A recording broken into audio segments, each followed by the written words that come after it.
Mga kaboses, napakahalaga pong alagaan natin ang ating mental health.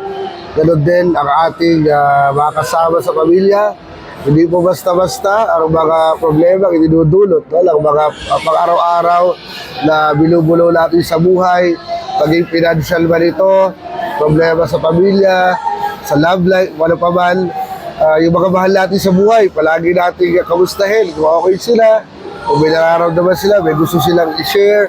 Sapagkat minsan po, kala natin okay sila, kumikiti, pero sa totoo lang, may mga dinaramdam na problema. So, mahalin po natin, palagi natin sabihin na mahal natin sila, I love you, kung ano man po, yakapin natin, sapagkat gaya nga po na sabi ko, hindi po madali ang buhay, dahil sa panahon ngayon, ang daming nangyayari sa social media, may mga bashers, may mga trolls, may mga iba't ibang bagay na pwedeng maging sanhi ng depression.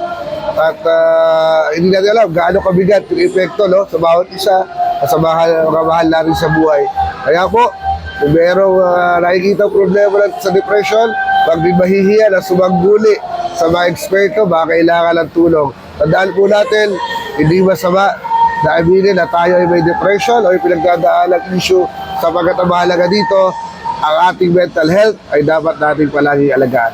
Maraming salamat mga kaboses at palagi po tayo mag-iingat. God bless po sa inyo lahat.